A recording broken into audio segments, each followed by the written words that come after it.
time for you to learn how to jump rope the right way. The right way. You're gonna be a student of the Willow Dojo, so I prepared 4 videos for you. The first one will be the overall knowledge of what it is to jump rope. How many times a week? Why would you jump rope? How to jump rope, etc. The second one will be a react video for us to motivate ourselves before we step onto the 3rd and 4th videos where we put it all together in a practical session alongside me that you can do at home or at the park. Let us begin with the foundation. Of course you already know this is a great cardio drill. I'm not here to tell you that, that's pretty obvious. I'm here to tell you what you don't know, which is, it is vastly important for you to be very agile on the balls of the feet, because no sport ever is practiced with the heels on the floor. Imagine me playing basketball like this. Watch out, LeBron! So not only it will help your endurance, but it will also give you stiff tendons or stronger tendons. You want your feet reacting like they're springs. Yes, just like a sprinter. Lastly, even for longevity, a lot of people walk like this, like 9:15. And it's very difficult to jump like that. So when you jump rope, you actually kind of correct the stance and use the big toe a little bit more. It will have more contact on the floor, so you can then start to correct the posture and give it a little bit more, I'd say, foot health. Let's carry on.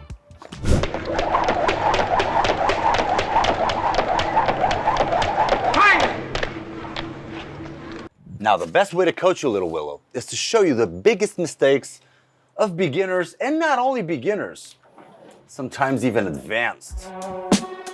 First of all, you gotta respect your progression. If you never jumped rope, why would you go on YouTube and find a video, on YouTube, and find a video of some random guy doing a 20-minute jump rope only workout, or do the 30-day challenges where you jump rope every single day? Or you go to a martial arts class and they give you like 3 rounds of 3 minutes of jump rope continuously with only 1 minute in between, just as a warm-up. That is a surefire way of you fucking up your tendons, your ligaments, whatever else is left. So please begin with 30 seconds, then ramp up to 1 minute. Don't do every single day. That way you build your endurance until you can eventually, if you want, specialize. The next mistake is most people hold the rope as if they're holding onto a beer, like for dear life, especially this beer. Check it out. Janice, ooh, Janice. So they pick it up like, It's like, no, you don't need that much strength. Grab my hand. Ease up, tiny bit. Let the blood flow through the fingers. I like loose.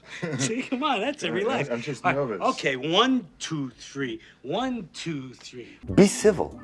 Here's the handle. Don't grab it all. Do this.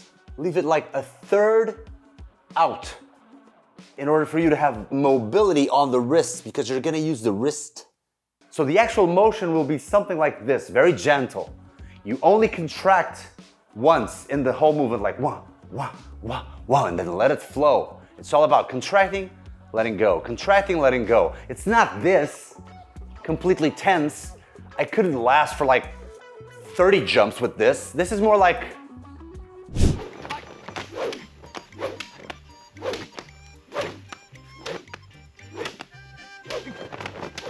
and most of the problems anyways will stem from a lot of tension, not only on the pecs, on the shoulders, doing like this, and on the neck. Some people jump like this.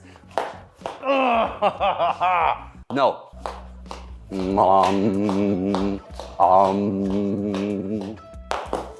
Zen-like. Lastly, on the tension side, it's very common for the feet at first to go like this, because you're so afraid that you're not gonna pass the rope around or do the donkey kicks. This will be very tense. You're not gonna be able to stand your ground, and you're gonna waste too much energy. If you wanna kick in the right and appropriate place. So what you should do is you should consider that you have very sensitive neighbors that don't like noise, and instead of doing this, you just go and do as if you were in a concert, right? Like this.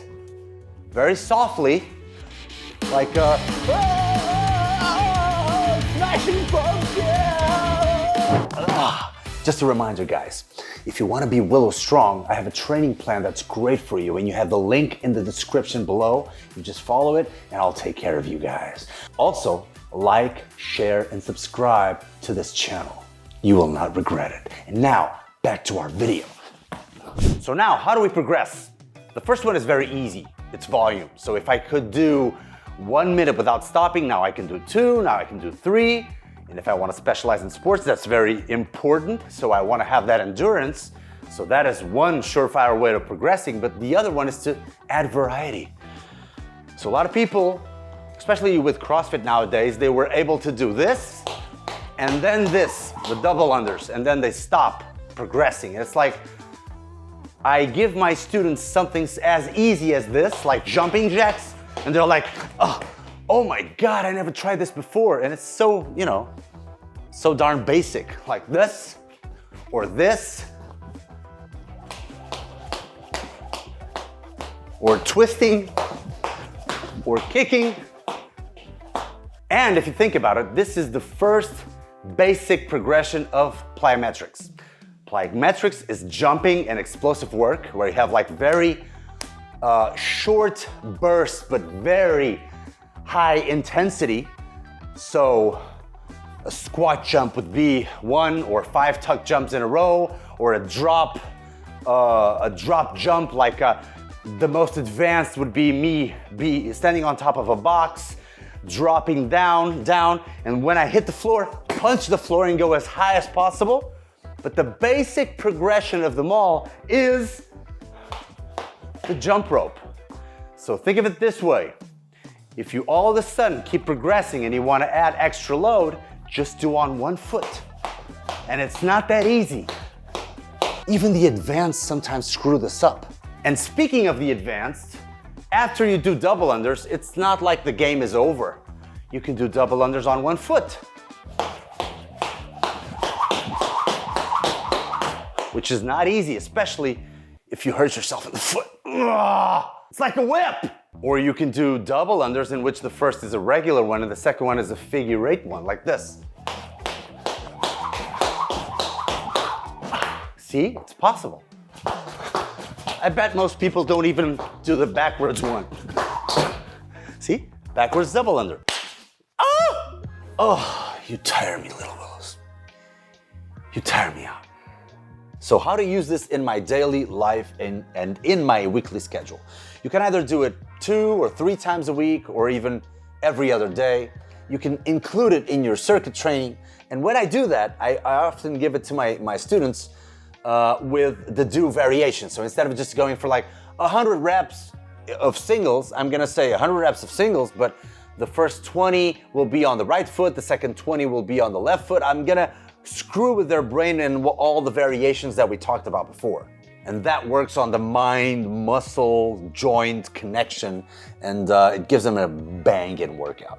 Other than that, if you have a special skill that you're trying to focus on, for example, the double unders, you should either every other day or every day do a little bit of your mileage in order to get to that level. Because it's gonna take a lot of repetitions and a lot of patience and a lot of frustration to go through until you finally, it's like, oh, it connected. I finally got it. So just don't overdo it. 3 to 5 minutes every day will be more than enough. And I don't mean in a continuous fashion.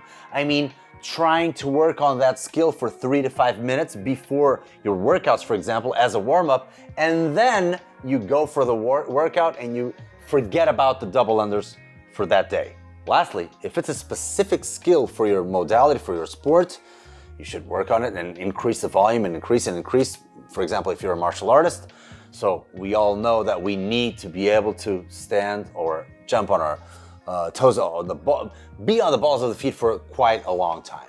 Anyways, the next video will be some motivation with reacts of the best jump rope skills, and then we will work with each other.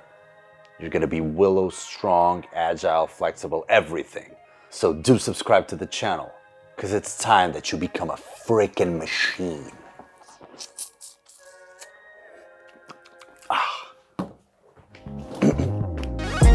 Bye.